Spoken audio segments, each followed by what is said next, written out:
C'est magnifique de témoigner de l'amour. C'est vrai qu'il y a beaucoup de couples qui pourraient témoigner et qui pourraient dire mieux que nous. Mais comme le déclare la Bible, s'il est bon de taire les secrets du roi, les merveilles de Dieu, on les publie. Et ce soir, avec vous, ce sont les merveilles de Dieu que nous voulons publier. Alors voilà, nous sommes mariés depuis 1999, le 30 octobre. Florence et moi, Michel. Je veux dire, c'est quelque chose qu'on n'attendait vraiment pas. Parce qu'on se connaissait depuis au moins 10 ans. On était ensemble dans la même communauté, en l'occurrence Jeunesse Espérance. Ce n'était pas dans nos plans.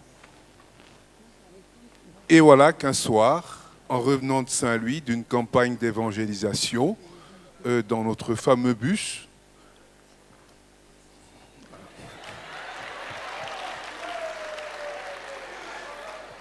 il y a eu beaucoup d'histoires dans le bus, quoi.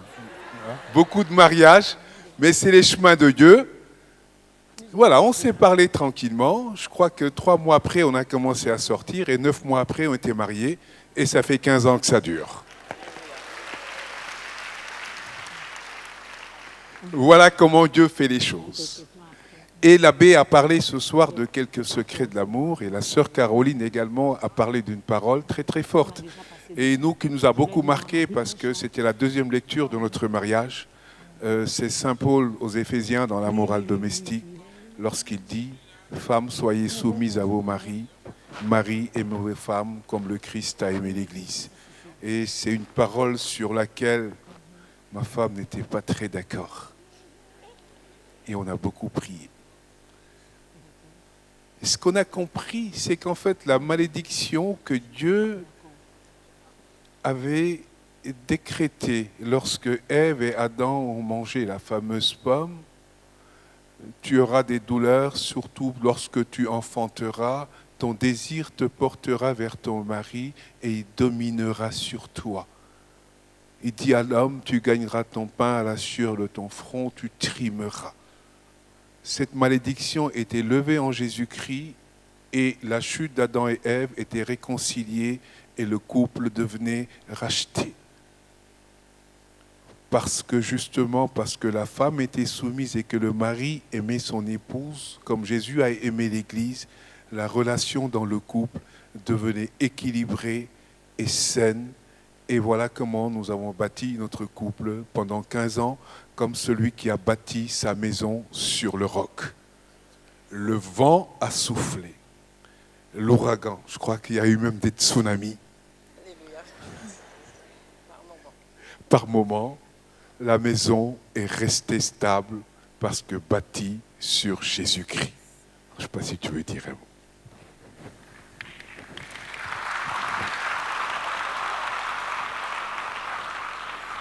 Alléluia. Je veux bénir l'Éternel, celui-là qui me donne ce soir de me tenir en cette assemblée pour parler de l'amour. Mais notre Dieu est déjà amour. Et notre foyer, nous l'avons bâti sur Jésus-Christ. Et quand je dis nous l'avons bâti sur Jésus-Christ, c'est que tous les soirs, nous prions.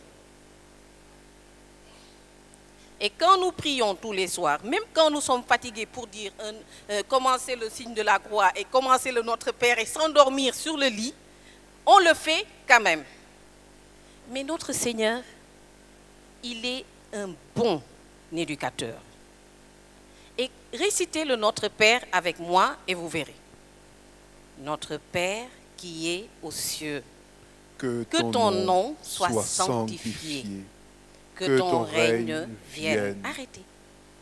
Quand le règne de Dieu vient dans ta vie, est-ce qu'il est dit forcément que ce sont des choses que toi tu voudrais qui se passent? Ce n'est pas forcément ça. Il arrive que ce que toi tu souhaites corresponde au règne de Dieu. Comme il arrive que ce que tu ne souhaites pas corresponde au règne de Dieu en cet instant dans ta vie. Mais tu acceptes ce règne de Dieu dans ta vie. et cela se manifeste. Après, on continue. Que ta volonté soit faite sur la terre comme au ciel. Donne-nous aujourd'hui notre pain de ce jour.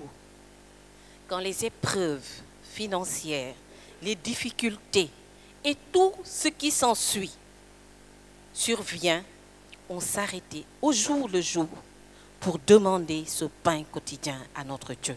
Et le Dieu que je connais, Jésus-Christ, lui, il est assez fidèle pour répondre et pourvoir à nos besoins, tel qu'on nous le dit. Il pourvoit avec richesse et gloire à tous nos besoins. Mon mari me disait, Dieu ne pourvoit pas à tes caprices. Je dis, ça dépend de la relation que tu as avec Dieu. S'il est ton Père et que ton Père sur la terre pourvoit à tes caprices, combien Dieu qui est Père et qui est meilleur que ton Père terrestre ne pourvoira pas? La parole dit à tes besoins. Alléluia. Parfois au caprice. Et après ça, il dit, pardonnez-nous nos offenses comme nous pardonnons. Mais imaginez quand vous vous êtes disputés. Est-ce que vous allez dire, pardonne-nous comme nous pardonnons? Alors vous allez dire, pardonne-nous, et puis vous allez chercher une formule. Et comme on ne veut pas tricher, on est obligé de se réconcilier. Et on entre dans la parole qui dit qu'on ne passe pas la nuit sur notre colère. Amen. Je vous dis, le Notre Père au quotidien suffit à entretenir jour après jour l'amour dans le foyer. Parce que l'amour dans le foyer, c'est un mouvement continu. Michel me dit, sorti, ma defti là. Tu mets du tien et moi aussi je rajoute. Et c'est comme ça qu'au quotidien, notre amour est entretenu par la grâce et le secours de Jésus-Christ notre Seigneur avec l'intercession de la Vierge.